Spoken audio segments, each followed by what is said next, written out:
በርካቶችን እንባ ያራጨው የተወዳጁ ኮሜዲያን ወንደወሰን ቀብር ስነ ስርዓትን በማስመልከት ቀብር ስነ ስርዓቱ ተፈጽሟል። ሰላም ጤና ይስጥልን ውድ የቻናላችን ተከታታዮች የዕለተ ማክሰኞ ኅዳር 2018 ዓመተ ምህረት ዕለታዊ መረጃዎችን በማስመልከትም ነው ለእናንተ ይዤላችሁ የመጣሁት። ለዚህ ቁም ነገር አዘል ቻናል አዲስ ከሆናችሁ የዕለቱን ፎን ሰብስክራይብ በማድረግ ወቅታዊና ታማኝ እንዲሁም ሚዛናዊ መረጃዎች ሊደመጡ የሚገቡትን ያገኙ እስከ መጨረሻው እንድታደምጡኝ በትህትና ጠይቃለሁ።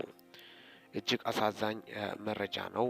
ሞት እንኳን ጨካኝ፣ ክፉ፣ በጣም አረመኔ የበርካቶችን ሕይወት የቀጠፈ በርካታ ኢትዮጵያውያን እንቁ የተባሉትን ኢትዮጵያ እንደ አይን ብሌኗ የምሳሳቸው ሰዎች ሞት ሲነጥቁ ተስተውሏል። ከዚህ በፊት እንደምታወቀው በኢትዮጵያ ታሪክ ዶክተር ጥላሁን ገሰሰ ህልፈት በርካታ ኢትዮጵያውያኖችን ያስደነገጠና ያሳዘነ ክስተት ሆኗል። ለጥበብ የኖሩ በጣም ድንቅ ድምፃዊ ከ100 ዓመት አንድ መፈጠር የማይቻል እማን በጉልበት በሬንጅ ሰፊ ኦክታቭ አወጣት ጥላሁን ገሰሰን የሚያክል የለም። ጉልበት ያለው ድምፅ እንደ ጥላሁን ገሰሰ ማን ስቱዲዮ ባልረቀቀበት ሰዓት ያለምንም እንዲሁ ማዜም የሚችሉ ድንቅ ድምፃዊ ነበሩ ክቡር አርቲስት ዶክተር ጥላሁን ገሰሰ። ታዲያስ እንደዚሁ ጨካኝ ሞት በርካቶችን ድንገት እየነጠቀ ለበርካታ ኢትዮጵያኖች መርዶ ሲሰማም ተስተውሏል። አልፎም ድምፃውያኖች መካከል ከያንያውያን በኢትዮጵያ ዘንድ በርካቶችን እንባ ያራጨው አንዱ የታምራት ደስታ ህልፈት ነው። በመቀጠልም ደግሞ ማዲ እንቁ በጣም በድምፅ ግርማ ሞገስና ውበት በኢትዮጵያ ታሪክ ታይቶ ተደምጦ በማይታወቅ ሁኔታ ባለ ግርማ ሞገሱ ድምፃዊ በመባል የምታወቀው ማዲንጎ አፈወርቅ ህልፈትም እንዲሁ በርካቶችን አሳዝኗል። የማዲ የታምራት አልፎም ደግሞ ሰሞኑን በተለይ በአርት ዙሪያ ለትወና በጣም በርካቶችን ሲያስደምም የነበረው ኮሜዲያኑና እንቁ አርትን የኖረ የአርት ሰው የሆነው ኮሜዲያን ወንደወሰን አውራሪስ ህልፈት በርካታ ኢትዮጵያኖችን ልብ የሰበረና ወይኔ በማለትም በርካታ ኢትዮጵያኖች ያነቡበት ክስተት ሆኗል። ምክንያቱም እንዲሁ በቀላሉ ይሞታል ብሎም አላሰቡም። ባልተጠበቀ ጊዜና ሰዓት ሞት ግን አሸነፈው። ያ አስቀኝ ለበርካታ ኢትዮጵያኖች የሳቅ ምንጭ የሆነው እንደ ቤተሰብ በቴሌቪዥን መስኮት የማይጠፋ አልፎም ደግሞ በቴሌቪዥን ቻናሎች፣ በፊልሞች፣ በሲዲዎች፣ በተለያዩ ነገሮች በርካታ ቁጥር ያላቸው ኢትዮጵያኖች ለረጅም ዓመታት የሚያውቁት እንቁና ከያኒው በጣም በሚያሳዝን ሁኔታ ማረፉ በርካታ ኢትዮጵያኖችን ያስደነገጠና ያሳዘነ ክስተት ሆኗል። ሞት ክፉ ጨካኝ ነው ሲባል በምክንያት እንደሆነም የአደባባይ መረጃዎች ናቸው። ልቤን እያለ ማረፉ በርካታ ኢትዮጵያኖችን ያስደነገጠ ክስተት ሆኗል።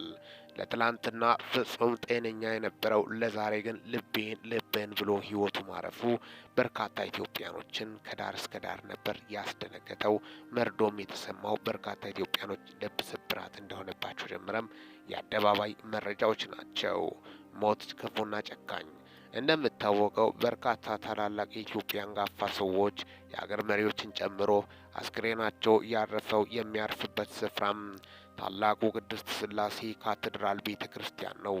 4 ኪሎ የሚገኘው ስላሴ ቤተ ክርስቲያን ውስጥ የዚህ ታላቅ ኮሜዲያን ቀብር ስነ ስርዓትም እንዲሁ በታላላቆች ጎን አስክሬኑ ሊያርፍ ችሏል።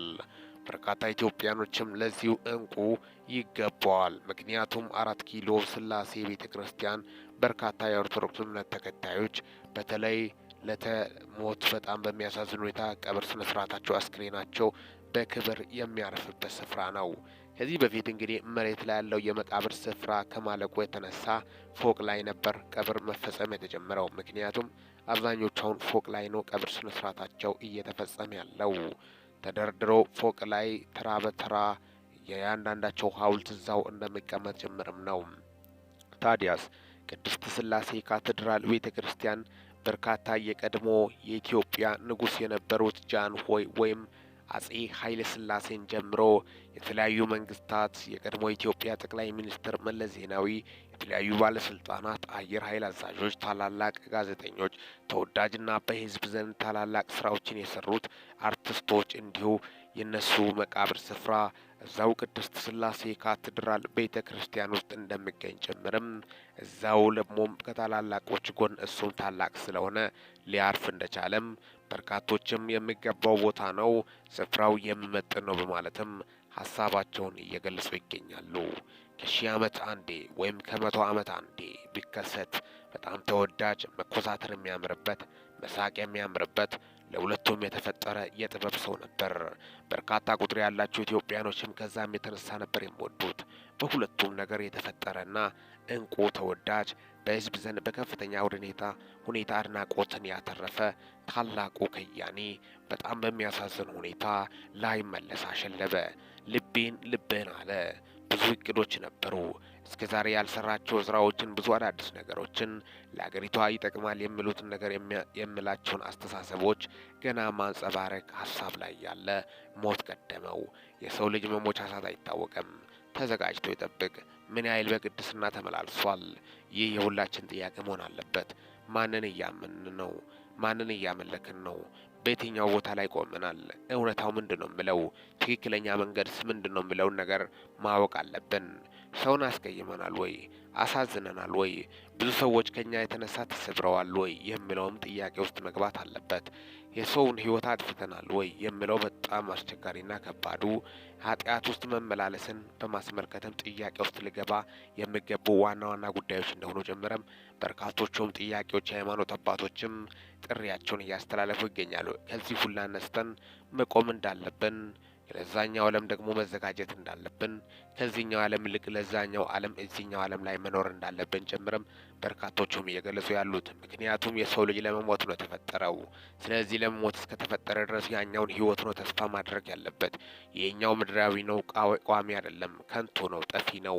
ግፋ ብል 30 40 50 60 70 80 የሰው ልጅ እድሜ በጣም አሁን ደግሞ አማካይ የሰው ልጅ እድሜ እየቀነሰ መምጣቱ በሳይንቲስቶች ጥናትም ተረጋግጧል።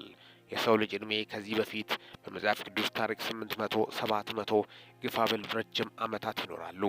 ማቱሳላ እድሜ ጠገቡ ረጅም ዓመታት ብዙዎች ሲኖሩ ነበር። ታዲያስ ከዛ እየቀነሰ መጥቷል። ለዚህ ደግሞ ዋነኛው ምክንያት እነዚህ ቴክኖሎጂ ነክ ነገሮች፣ የአኗኗር ዘይቤ፣ አጠቃላይ እነዚህ ኬሚካሎች የሰው ልጅ እድሜን እየቀጠፉ አማካይ እድሜን እየቀነሱ አምጥቶ 70 80 አድርጎታል። ይህ ደግሞ ለዓለም ፍጻሜ ታላቅ ምልክት እንደሆነ ጀምረም ነው። ዓለም በከፍተኛ ፍጥነት ወደ ፍጻሜ እየቀሰቀሰች ነው። ሁሉም በቅድስና ራሱን ይጠብቅ። ሙሽራው ኢየሱስን ለመቀበል ይዘጋጅ። ያኔ የሚሆነው የሚፈጠረው ታላቁ ሙሽራ አማላጁ ኢየሱስ ክርስቶስ ሲመጣ በሚልጃው ሳይሆን ያኔ ለፍርድ ነው የሚመጣው። አሁን ደሙና ስጋው ሚልጃ እየሰራ ነው፣ እየማለደ ነው፣ ከአብ ጋር እያስታረቀ ነው። ምክንያቱም ጽድቃችን የመርገም ጨርቅ ስለሆነ አብ ልጁን እያየ ዓለምን ይቅር ይላል። ደሙና ስጋ ሚልጃ ነው። ያኔ ግን የሚያበቃበት አጠቃላይ ለሕያዋንና ለሙታን ልፈርድ የሚመጣበት ሰዓት ስለሆነ ሁሉም በቅድስና ይመላለስ።